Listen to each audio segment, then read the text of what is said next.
Hi, this is Daniela Wolf with Bestie Life, the podcast, and this is your community to support you through the little and not so little events that make up your day-to-day life. From the I've got this moments to the I just can't moments. We are here to empower all women to find and develop the skills they need to find peace, balance, and the bliss in their busy. Through solo episodes as well as interviews with amazing women who share their journey and their story and how it works for you. I hope you find the inspirations to make you laugh, think, as well as maybe rethink what you thought you knew, and connect as we realize that we are all living similar ups and downs and don't have to do it alone. So excited for you to hear this episode, and thanks so much for joining me today. Hi, this is Daniela with Bestie Life, and I am so excited to get to talk to you today. Solo episode. I know I haven't done one in a little bit, and kind of go take some time to really explain a little bit more about what is burnout and how to avoid it, because I think burnout is a term that can be increasingly common and even overused a lot of times in our day-to-day life, and we don't always really know or think about exactly what does that mean. So to break down some of the actual basis behind what is burnout, start to recognize maybe what signs you need to look for, what steps you can take right now to prevent it, so that you can start to take back your time, take back your days, take back control over your life so that you are living intentionally, living on purpose, and really ending each day feeling like you want to feel. So to kind of get a little technical, the actual kind of definition of burnout has to do with a state of emotional, physical, and mental exhaustion caused by prolonged stress. And I want to kind of give it a little analogy about the difference between stress and burnout, because I think people assume they're one and the same. So many times people are like, oh my gosh, I'm so busy, I'm so stressed, I'm so burnt out. But there is definitely a difference between being stressed and being burnt out. And that definitely, that word prolonged stress is part of that difference, because we all experience stress. That's normal. That's part of our day-to-day life. It's when it becomes too big and all-consuming that it transitions to burnout. The analogy I love to use is like a bonfire. So if you have a bonfire, stress is adding more logs to the fire. You're adding more things to your list. The fire is getting bigger, it's getting hotter, and you can feel that intensity from it. But you still are in a place of control of adding logs, maybe still taking one off, things like that, to try and manage that flame and that fire. Burnout is that point when you've burnt all the logs and you just have those smoking embers. You can't even blow a fire back into them because the fire is gone. It's extinguished. There is nothing left in that pile of ashes in order to create that fire, to create, that energy that you need at times. And so to think of the difference between stress and burnout in that way, stress is a place where you still have that control of putting more on or taking things off. Burnout means it's empty, exhausted completely. And unfortunately, in today's hustle culture where, we try and do more, we're multitasking, we're trying to get more done, as well as a lot of times as women, we just take on that invisible load. We take on more. We just assume the responsibilities for different things, whether it's at home, at our jobs, in our families' day-to-day lives, to support them and prioritize what they need, that we can get to that place of going from stress to burnout because we just keep adding, we just keep doing more, which is why I just think it's so important to recognize, so important to talk about in order to actionably plan the steps necessary to be able to prevent and recover from burnout and kind of just maintain a different way of living so that we don't get to that place. So first, let's talk about why you might be at risk at burnout. Like I said, it can affect everyone. No one's immune based on, race, color, income, religion, anything like that.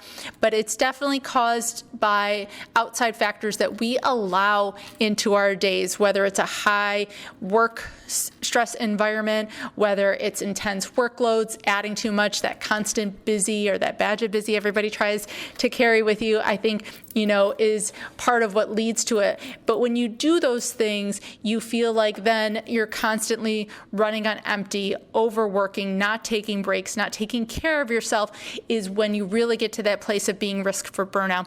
And I do want to add that sometimes, unfortunately, we are the problem, not to quote Taylor Swift, but we are the problem. It's us because we put the pressure on ourselves to succeed or overachieve or set unrealistic expectations or expectations that are just so high that it puts us at risk for that burnout. And we need to be careful that we are taking the steps necessary to protect ourselves, to prevent that for ourselves, because a lot of times those expectations, those thoughts, those things we think we, quote, should do, don't come from anybody else but us. And so we are key in not only causing the problem, but also in fixing that problem. Next, I want to take a second to talk about some of the signs of burnout, because definitely, again, the earlier you can recognize those signs, the quicker you can address them, the quicker you can start to change or make new habits. We can prevent some of that overwhelm. And unfortunately, the longer you allow those things to carry on, the harder and longer it's going to take to recover, because you get so much more ingrained in those routines and those thought processes and those habits. And it does take more work to recover from, but it is absolutely totally possible, totally doable. But just definitely recognizing those signs sooner. And the first and most obvious one is feeling exhausted all of the time, even after a good night's sleep. And so definitely look at how you're sleeping. As you guys know, if you've listened to me for a little bit, I think of sleep as one of our big areas of self-care, because sleep can affect so many other things, from our mood, how we eat, how we move, obviously how we interact with others. And so having a good night's sleep is crucial to taking care of ourselves. But then if you're still feeling exhausted, even when you've gotten a good night's sleep, that could be a part of it, because like I said, when you don't sleep, you get irritable, you snap at people for no reason, you get overwhelmed by the smallest tasks, your motivation is usually not super high, your interest in work and even other activities that you enjoy can decrease when you're feeling exhausted all the time, which obviously then can lead to a decrease in productivity and affect your job and your home when you're not feeling really productive. And then last are some of those physical symptoms like headaches, backaches, stomach problems, heart issues, hypertension, high blood pressure. The physical ramifications are obviously the ones that we unfortunately pay attention to more and go see doctors, but that's obviously when it's been allowed to continue for a longer period of time. So just being aware of some of these warning signs, of some of these things to watch for, is going to help you kind of intervene, and cut that off way quicker. So now that we've talked about recognizing the differences between burnout and stress, knowing what signs to look for so that we can start to intervene, we're going to talk about what steps you can actually do to prevent burnout. First one, it's my favorite thing, is to prioritize your self-care. And it's not just a once a week occasional kind of luxury, but this means taking care of yourself, taking breaks throughout your day, taking action intentionally across multiple different areas, looking at how you sleep, how you eat, how you connect with others, how you think about money, what kind of activities you're participating in, so many other areas to definitely make sure you are addressing that self-care and taking care of yourself throughout your day, and recharging all along is going to be crucial in making sure that you are not getting to that place of feeling burnt out, feeling like you've overgiven to the point where you have nothing left to give anymore. It's so important for your well-being. It's not selfish. It's a necessity, just like brushing your teeth, eating, getting dressed, and all those kind of things. The second thing to do is my other favorite thing, that B word, boundaries. This means learning to say no when you need to and not taking on more than you can handle. Because every time you say yes to giving yourself more things to do, taking on more responsibility than you are able to handle, you are saying no to taking care of yourself. You're saying no to what you need, and that's not helping anybody at that point. I always say that boundaries are freeing. Boundaries are not bad. They're an amazing thing to have, because when you communicate your needs and limitations to your family, your friends, and the people around you, your colleagues at work, they understand what you can and can't do. They know your availability, and so nobody's left with any resentment, any guilt, any question, any wonder, and it creates such a freedom of mutual respect. It creates time freedom. Another analogy I love to use, it's kind of like when you get a new puppy. If you just let it run off in the yard out on its own, you're going to worry that it's going to run into the street or get hit by a car or get lost and not be able to make it back. But if you had a fence up around your yard, puppy can go run free, but you know where the puppy's going to be. Nobody thinks that it's going to, come run up to them on the sidewalk or anything like that. And so boundaries provide that freedom of knowing where we stand, when we're available, how much we're able to do and commit to. And when we do, we can give it 110% because that's where we're focused, that's where we are, and that's where we're able to then give our best and be able to take the time and then space we need for ourselves without any compromise. And along with that, like I said, being present in the moment, the third step is practicing mindfulness, which means being present in the moment and not letting your thoughts run away and either worry about things that have already happened that you can't change, worrying ahead of time about things that haven't happened yet and aren't going to happen for a little while and that you can't control. Mindfulness helps you reduce that stress and anxiety and improves your overall well-being by grounding you in exactly where you are right now. I know taking a deep breath, meditating are great ways to practice mindfulness because there's a great quote that says, you can't take a past breath, you can't take a future breath, you can only take a current breath. I wish I knew who said it because I do love that quote, and it is so true. We can really only be present right now.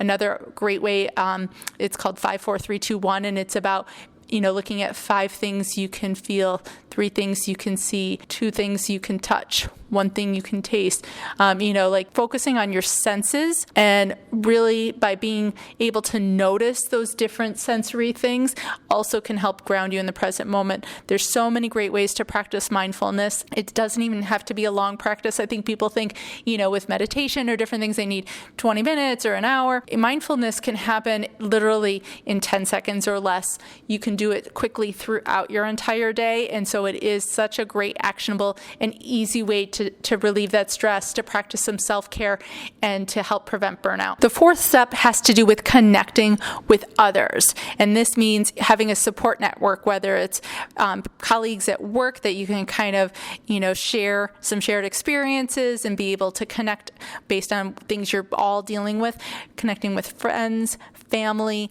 people who can help support you and listen to you, who understand the different things you're going through, can help make all of this less isolating, because when we feel alone, it makes it harder to cope. It makes it harder to connect. And so making sure we stay connected to others will help us to not only break down that isolation, but by kind of relieving that stress. I always love, again, another analogy, when we carry the burden and stress of different things, it's almost like carrying around like a huge 20-pound bag of, say, rice or flour. It's heavy and you can manage it, but imagine allowing somebody else to pick up one corner and somebody else picks up another corner. It doesn't change the load that you're carrying necessarily, but it makes it lighter. It makes it easier. And so being able to share and connect with others helps decrease the stress of the things that maybe you are going through or thinking about and dealing with. And the last piece is, if you really, looking at those early warning signs, looking at how you're doing, really feel like you're in a place of burnout, is to seek out some help. Even if you think you might be on the brink of a burnout and not quite sure, still seeking out some help is a great way to do that. If you're not sure, I have the link to a free quiz on my website to help you kind of take that quick scan and see, where do you stand? What might you be doing? So go head to my website, bestlife.com, click on the link to check and see if you're on the brink of a burnout. But if you think you are, or you definitely know you are, get some help. Seek out, if it's to an extreme extreme level, a licensed counselor, a therapist, or a burnout coach, which is, I know, what I do, and I'm also a counselor, but having someone who is trained and specializes in helping individuals experience burnout, helping you identify maybe some of those root causes you see and some of the ones that maybe you don't because you're so entrenched and enmeshed in the way of doing things, not even realizing how they're negatively contributing to you staying in burnout, as well as offering specialized interventions and support to help you overcome those challenges is not only going to help you achieve them, but streamline and achieve them faster, because help eliminate a lot of the trial and error, help you see through kind of the forest through the trees and the things that maybe you are not able to see on your own. Can help provide that motivation, that guidance and support that you need towards that recovery, as well as I can help you stay accountable as you're working towards your goal, because especially when we're trying something new, when we're adding different routines and different habits, even though they're for the best and they're going to help you as we're getting on track, maintaining that motivation can be hard. We see that every year when people create New Year's resolutions and things like that. They start off strong, the gym's packed for the first month or two of the year, and I think they say within the first couple of weeks is when that motivation starts to die out without that other external piece of helping you stay on track and stay accountable.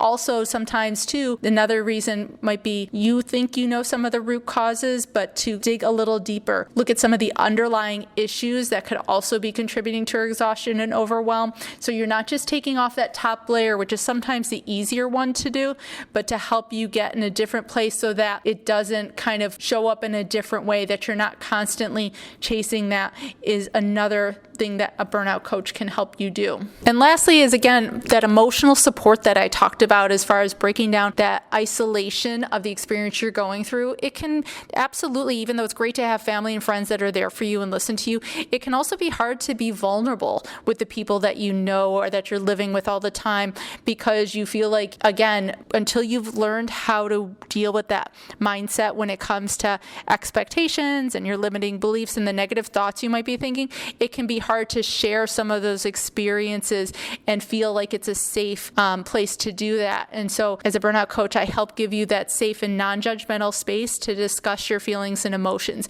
as well as give you the practical tools and techniques to help you manage your stress, possible anxiety, and start to integrate that self-care throughout your entire day, give you a more positive outlook through some mindset work, as well as then to look at your overall time and how you're prioritizing it and how you're using it in a way that can feel good for you. And all of this will help you create, that healthier work-life balance or work-life harmony, work-life flow, kind of however you choose to look at that experience of feeling like you are not resentful of how you're spending your time in your day. And so we do that, like I said, by prioritizing your time and your needs, setting boundaries, developing strategies to manage the things you have to do, the things you need to do for work, as well as then having that time every single day for your self-care and relaxation throughout your entire day.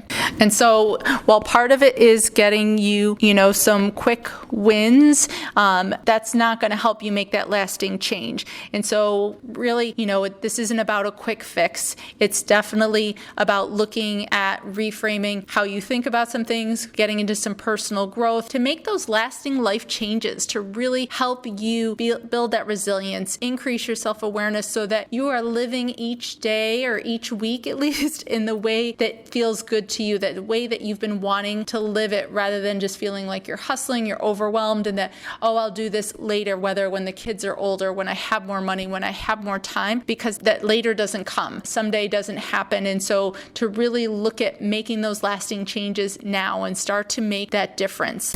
It's worth investing the time and investing in yourself now in order to get those gains faster, to get them quicker in your life and start living the life you want to live now. now. So hopefully that answered a lot of your questions when it comes to what burnout is, how to recognize it, and some steps to take to how to address it.